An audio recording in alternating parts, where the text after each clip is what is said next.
AI agents are everywhere, automating tasks and making decisions at machine speed. But agents make mistakes. Just one rogue agent can do big damage before you even notice. Rubrik Agent Cloud is the only platform that helps you monitor agents, set guardrails, and rewind mistakes, so you can unleash agents, not risk. Accelerate your AI transformation at Rubrik.com. That's RUBRIK.com. How would you like a 15% discount to my daily email, the stack of stuff, the show notes, discounts to the conference, all of that? All you need to do is text the word SHOW to 33777. You'll get the annual subscription with a 15% discount to my daily email. You'll get the stack of stuff, the links to the show notes, discounts to the conference, and so much more. All you have to do is text the word SHOW, S-H-O-W, to 33777. Text SHOW to 33777.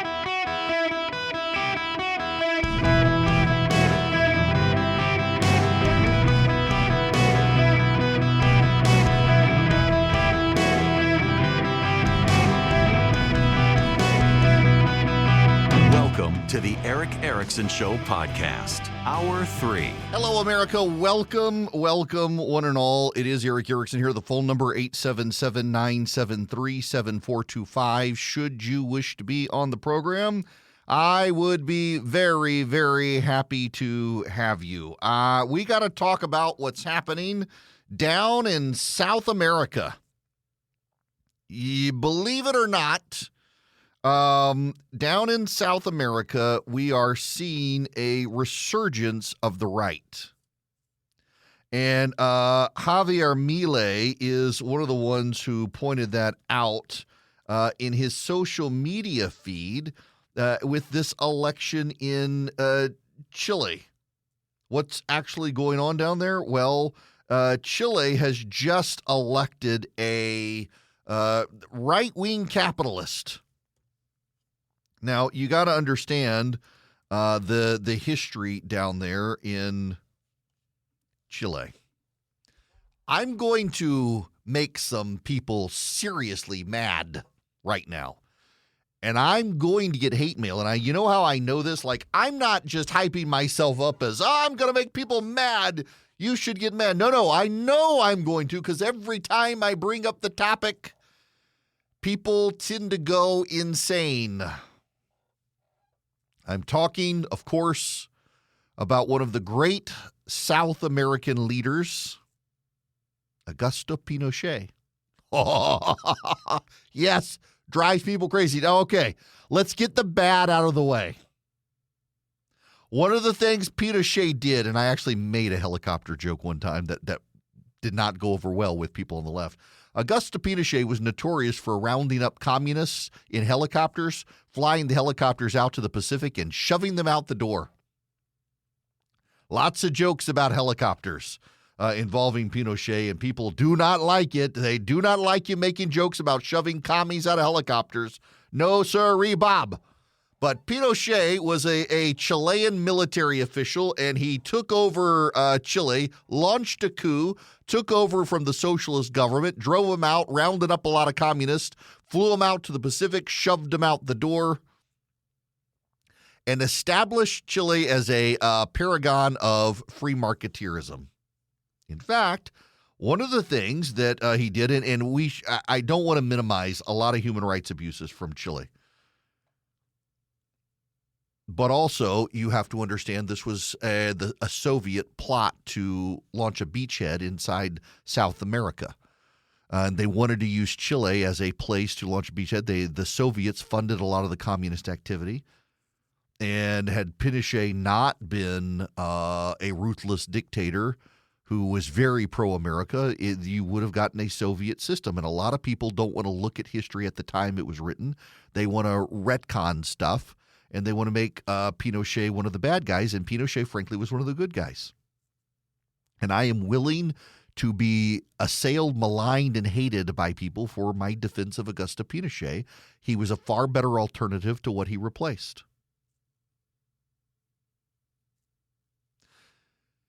Pinochet reformed the Constitution of Chile And then he brought in the Chicago boys. That is the University of Chicago free market guys. He engaged in economic liberalization. He removed tariffs from local industry. He banned trade unions. He privatized the retirement of people. And you know what? The economy actually exploded. I mean, it went gangbusters. Produced very high economic growth. And, here's the thing is the left says it produced economic inequality. You know why it produced economic inequality? Entrepreneurs in Chile rose out of poverty. You will always have poor people. You will always have poor people. Now, you should know Pinochet, being a dictator, also engaged in corruption and embezzlement, money laundering, things like that. He wasn't a great guy. He was very good for Chile compared to what they otherwise would have had. He was, in fact, one of the good guys. He ruled for 17 years. They drafted a new constitution, and he stepped down. He stayed on as commander-in-chief of the Chilean army for some time, but he stepped down as president of Chile. Ultimately, he was arrested and charged with human rights violations. They had him under house arrest. He was accused of having amassed money, and he did. He died in when did he die? 2006. Pinochet and his constitutional framework served Chile well. It's one of the most Western countries in South America. And it started to drift to the left in the last couple of decades. And the other day swung dramatically to the right. Hardcore right-wing government. By the way, one of the big issues down there was immigration. A lot of people from other countries in South America fleeing to Chile because of its economy. And the social liberal government at the time was in defense of immigration. And the right-wingers who just took over, common trend around the world, is it not, came to power in large part because of immigration and also the economy. And so you now have right-wing governments, libertarian-leaning governments, market-oriented governments in El Salvador, in Ecuador, in Chile, in Argentina. Even I think Peru, has a more conservative regime than they did, a more conservative government in Peru now than they had. And one of the things that they're doing, this is one of the deep ironies, because the Trump administration is supporting them all. The Trump administration, obviously, big fans of these right-wing governments. One of the things they're doing? You ready for this? They're getting rid of tariffs. In fact, China just announced instead of buying American wheat, it's going to buy Argentinian wheat. Why? Because the Argentinian wheat doesn't come with a massive tariff. No trade war with Argentina and China. So Argentinian farmers are benefiting by Donald Trump's tariffs on American and Chinese goods.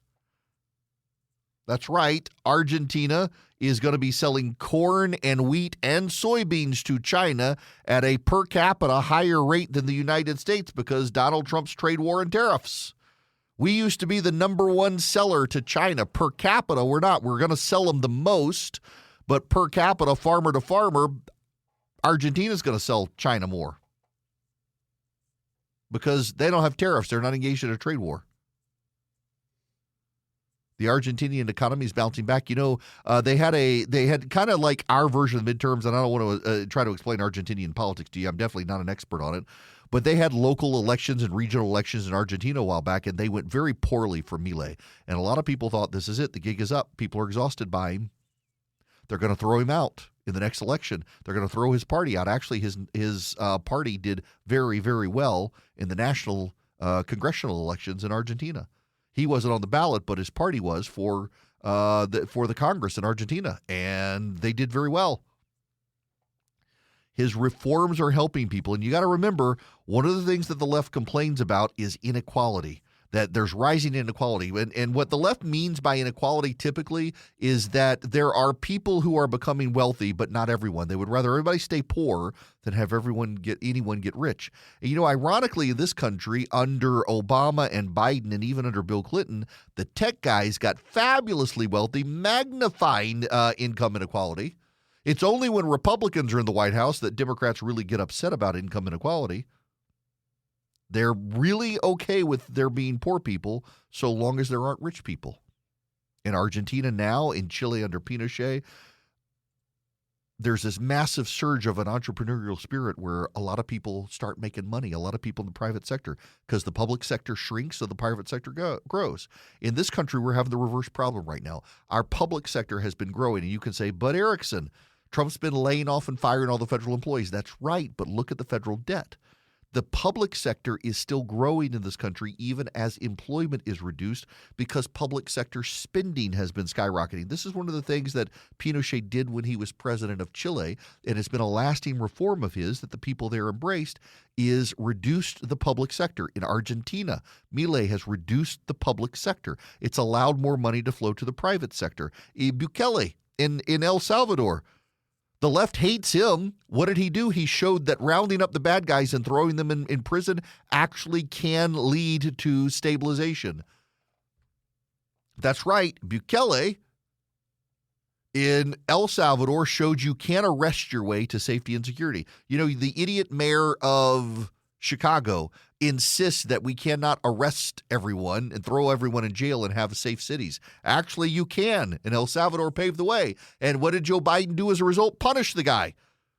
Claimed the guy was a heavy-handed dictator and it was abusing people. What happened? El Salvador actually saw a drop in immigration to the United States and a return of people who went home to El Salvador because it was safe. So the one guy in Central America who cleaned up his country and saw a net negative migration to the United States, more people went home to El Salvador than came from El Salvador, and Joe Biden says that guy's bad. He sent Kamala Harris to examine the root causes of immigration, and she says it's gangs and violence. That's why people are fleeing, not in El Salvador. And what did Biden do? You're bad guy. We don't like you. Donald Trump decided to do the reverse. Donald Trump decided to stand with Bukele and support Bukele. And it's worked wonders. Donald Trump has stood with Javier Milei. He's actually done economic exchanges to help stabilize their economy.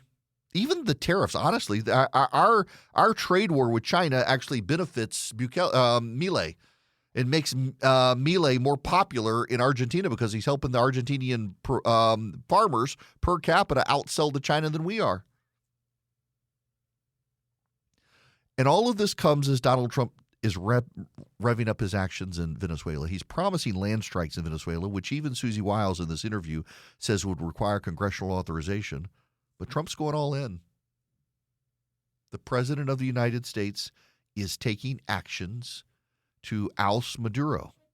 And if you read these articles and these profiles, Marco Rubio is the hawk in the administration who wants to make the Western Hemisphere safe from communists.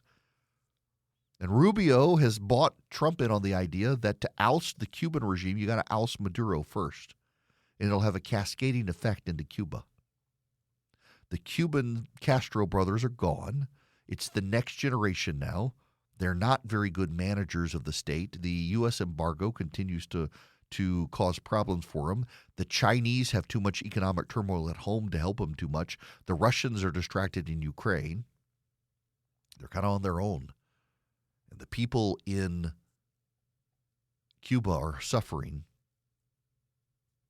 Building this pressure campaign on Maduro helps. By the way, the United States appears to be seizing more oil tankers. We've determined that some of the oil was going to Cuba. The Cubans are condemning our seizure of the oil of the tankers, but there's an embargo. And we're enforcing the embargo. And now you've got the opposition leader who just won the Nobel Peace Prize touring European capitals, meeting with world leaders there to build pressure to join Donald Trump in building a pressure campaign to oust Nicolas Maduro.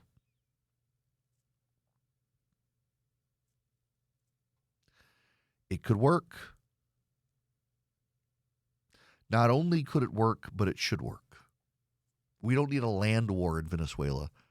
We can build a pressure campaign to oust Maduro and then turn our attention to Cuba and Haiti, we can't forget about Haiti, because the Chinese would love to help solve the Haitian problem and build a new hub in the Caribbean. And don't forget, the Cubans have reactivated old Soviet spying platforms and handed them over to the Chinese to spy on us.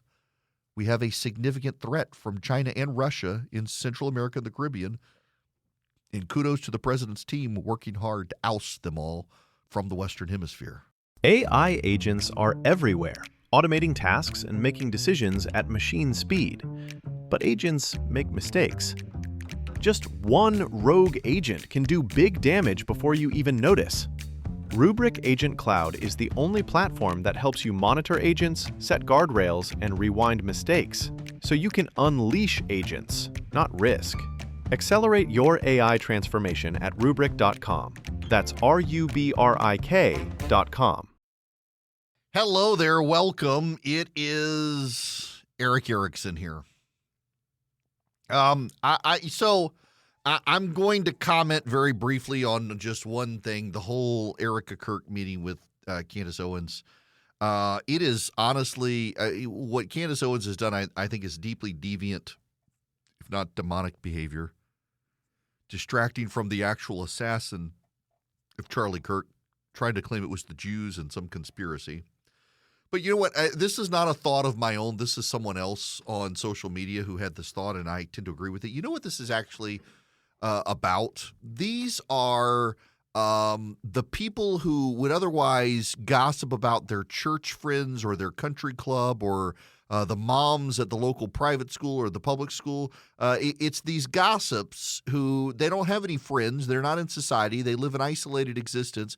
Their community is online, and that's what this is. And Candace Owens is their gossip columnist. And it's the chatty Cathys of the world doing this stuff. And in fact, with Candace Owens, it actually is mostly women.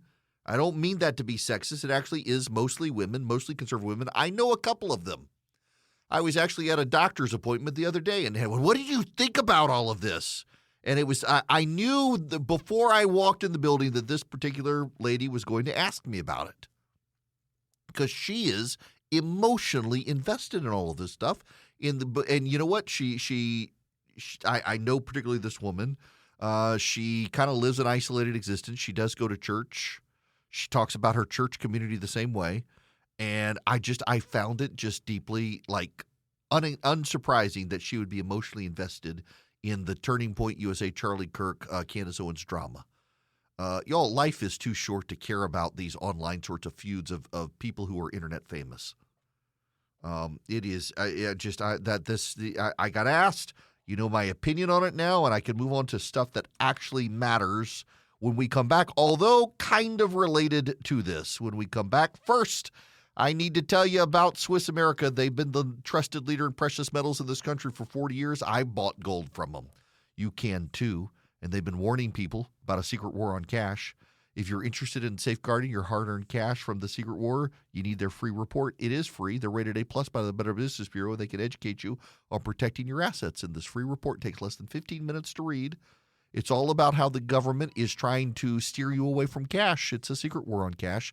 The government wants to be able to spy on you. You can get a free copy by calling or texting 800-289-2646. The All-Out War on Cash includes digital forms of currency, and it's growing. So read the Secret War on Cash report completely free. You just mention Eric, E-R-I-C-K, when you call or text my name, Eric, to 800-289-2646. That's 800-289-2646. Get the report for free from Swiss America. Call them or text my name, Eric, to 800-289-2646. You can also go to SwissAmerica.com/Eric. SwissAmerica.com/ERICK. Let Swiss America help you. Message and data rates may apply. When we come back, there is kind of a tie-in to the Candace Owens gossip stuff and where I want to go with the Rob Reiner tweet and the reactions to it from people on and offline. AI agents are everywhere, automating tasks and making decisions at machine speed. But agents make mistakes. Just one rogue agent can do big damage before you even notice. Rubrik Agent Cloud is the only platform that helps you monitor agents, set guardrails, and rewind mistakes, so you can unleash agents, not risk. Accelerate your AI transformation at Rubrik.com. That's RUBRIK.com. Hello and welcome. It is Eric Erickson here across the United States. The phone number is 877-973-7425. If you text Eric, E-R-I-C-K, to 33777, you get the live stream, the show notes, the podcast, everything you need. So I'm going to go here at the end of the show and tie several stories together. I've noticed there is a strain, particularly of men who are willing to defend what Donald Trump said about Rob Reiner. It's been largely universally condemned by people on the left, the right, the center, Democrats, Republicans, Christians, non-Christians. I mean, pretty much everyone, even the president's social media feed. Byron York from, I think, Washington Examiner, he put up screenshots of the replies to the president's True Social post about Rob Reiner with people, Mr. President, I love you. Please take this down. Mr. President, this is inappropriate. Mr. President, please don't do this. But as there was a bill, there were some real contrarians who came online, and they're like, no, actually, what he said was good. Stop thinking of yourselves as good people and be willing to be bad in the eyes of other people, to punch back, always punch back. And there is a common thread to these people, and it's very much like the Candace Owens clique. Let me explain again, if you're just tuning in, the Candace Owens situation. Well, this is not a thought original to me, and I wish it was, and I'm kicking myself for not having seen it sooner. Someone pointed it out online. If you're unfamiliar, she's the nut job woman with the podcast who believes that Charlie Kirk was assassinated. If I understand it right, a conspiracy between the Jews and Turning Point USA. It just, the whole thing's bizarre. She sees the Jews everywhere. The 5 Frenchmen and a Jew are coming to assassinate her or something. In fact, she's got people into such a tizzy about all this sort of stuff that she had to release a proof of life video the other day after she had a private meeting with Erica Kirk, Charlie Kirk's widow. She's like, I'm still here. I'm still alive. The Jews hadn't gotten me yet or some such. So what's actually going on here with the people who buy into this? A lot of it is isolated women on the right, and it is mostly women, and the data is there to back that up, on the right, who they don't have social engagement in their actual community. And what's happening with this Charlie Kirk stuff and Candace Owens and Brigitte Macron as a man and all that is it's the same sort of gossip that these people would engage in their community, except they don't have a local community. They have Candace Owens. They're on the Facebook groups, and they're on the series of tubes known as the internet, and they're engaged in this stuff, and it's just gossip. That's what it is. Gossip is a sin, and they are relishing in the sin of gossip. They love it. Candace Owens is going to give them the truth. No, she's going to give them the daily gossip. She's like Marge from your local church whispering about the women in the church, or from the local country club. But these women, they don't have a country club. A lot of them don't have a regular church.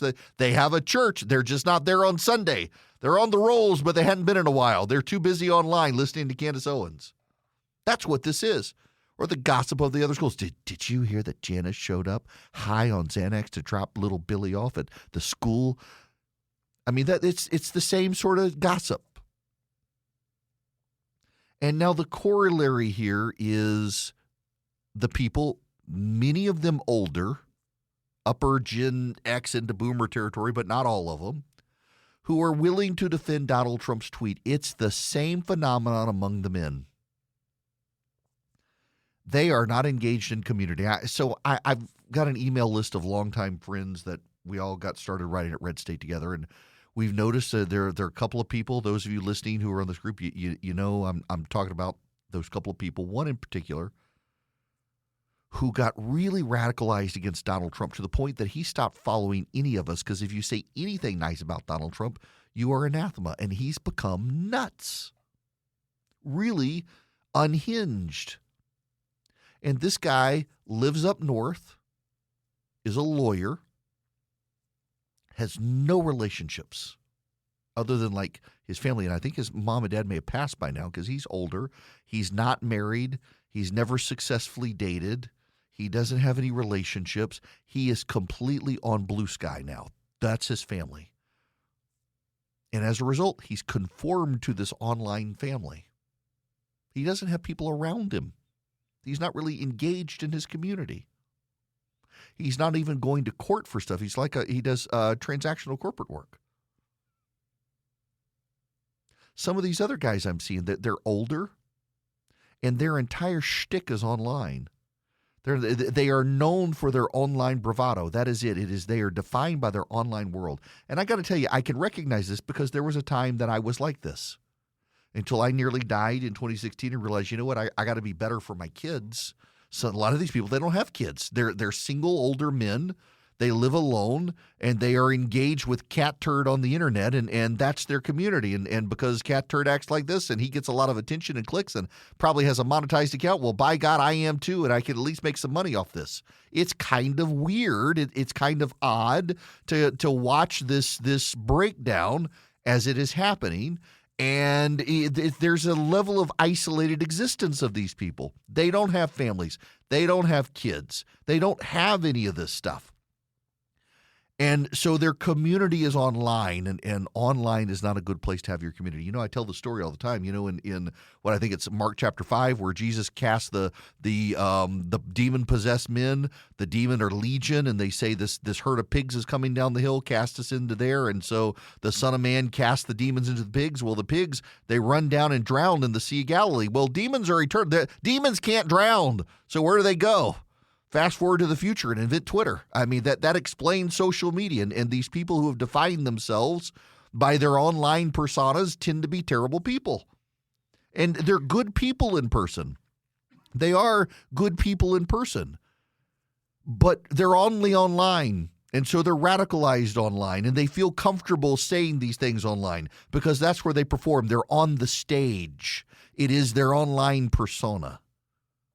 And the ones who are under pseudonyms, they're even more amplified typically because they're isolated from community. You know, if you're going to a good church on a regular basis, people in church, they're going to come up to you at some point if you're a jerk online, and they're going to question you. I actually know a church that just asked someone to stop coming to their church because they tried to correct his online behaviors. They didn't think he was very reflective of a Christian, and he insisted on doing it, and he could do it, and it was fine, and suddenly starts talking Christian nationalism stuff, and they're like, you might need a different church. Essentially, they excommunicated him. The guy wasn't going to be conformed. But most people get reined in when there's a community around them, when they know their next door neighbor who they're like maybe doesn't agree with them on stuff. It tempers themselves. And by the way, that temperance is good. It's part of civic and civil society. And when you've disconnected from that civic and civil society, you have no incentive to be anything other than the brain biblical donkey that you play on social media. And you are playing at it. You do this sort of stuff. Sometimes you mean it, and oftentimes you really don't, but it sounds good and plays for clicks online. Thus, we come to that class of people who will defend what Donald Trump said about Rob Reiner. Some of them actually tried. You know, it was very funny. One guy, I thought it was very, very funny. He literally started his morning with a tweet that said, "It's notable no one on the right has said anything nasty about Rob Reiner, unlike those other people who said nasty things about Charlie Kirk." And then the president tweeted what he tweeted. And the guy was like, well, of course, Rob Reiner deserved it.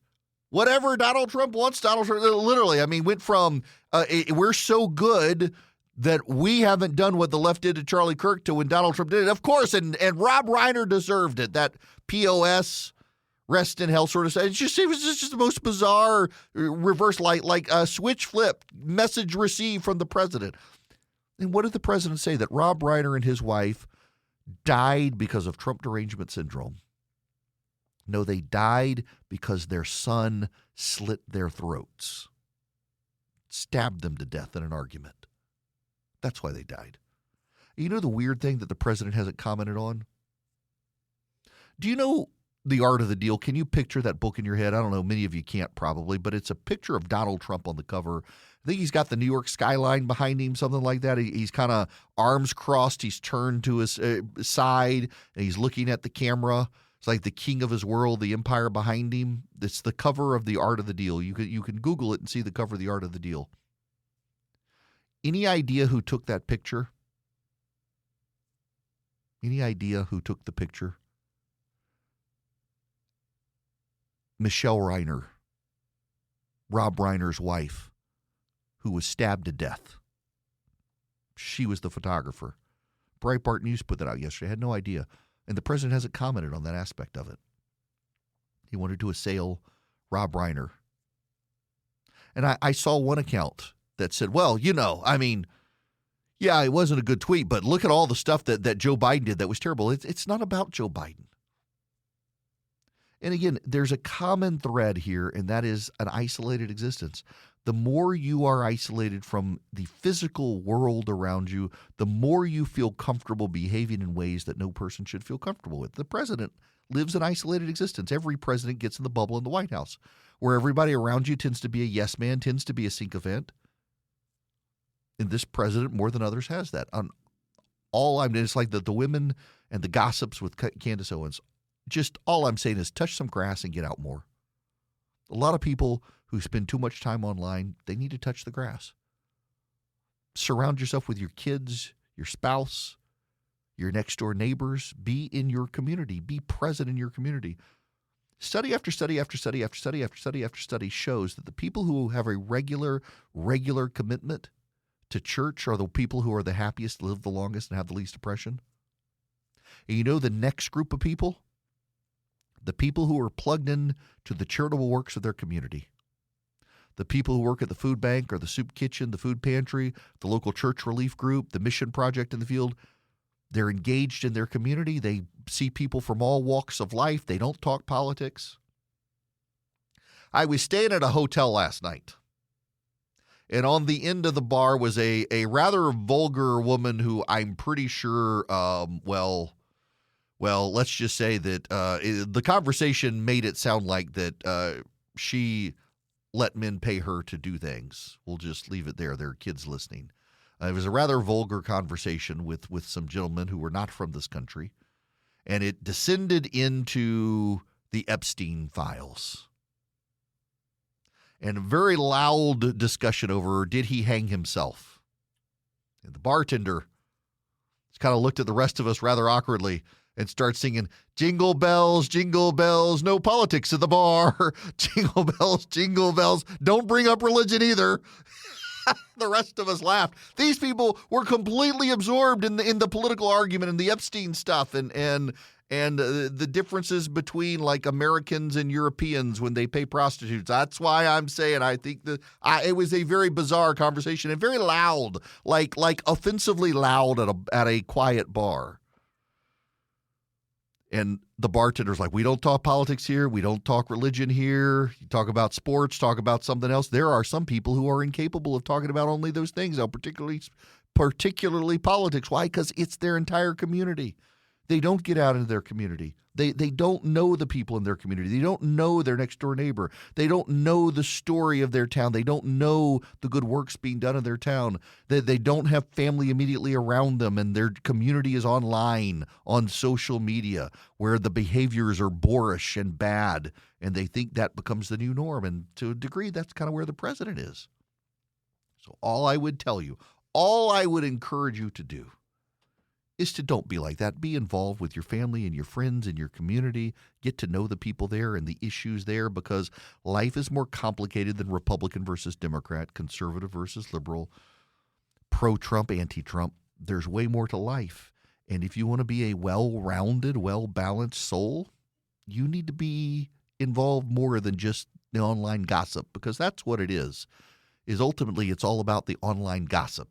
And gossip, allegedly, is a sin. AI agents are everywhere, automating tasks and making decisions at machine speed. But agents make mistakes. Just one rogue agent can do big damage before you even notice. Rubrik Agent Cloud is the only platform that helps you monitor agents, set guardrails, and rewind mistakes, so you can unleash agents, not risk. Accelerate your AI transformation at Rubrik.com. That's RUBRIK.com. Hello there. You should know something that I have learned. It has not come from official sources, and this is a very important point I need you to know. It has not been confirmed by any official source, not the university, not the police. It has instead come from eyewitnesses. And I want to ask you a question. Before I tell you what I'm even talking about, I want to ask you a question. Why have we not heard about it from the police or from the university administration? Why have they refused to tell us anything?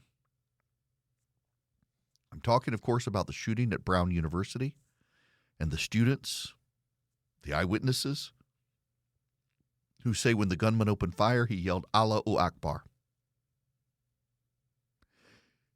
He didn't say screw Trump. He didn't say anything about Trump. He didn't say anything about anything. He said, Allahu Akbar.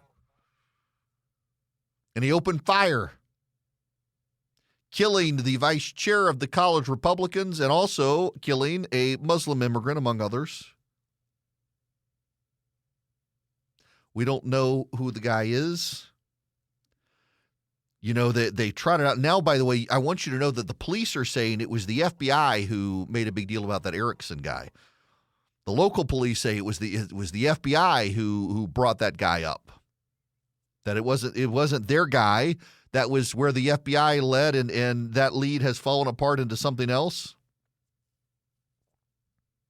What a screw up that they can't find. And have you seen the pictures?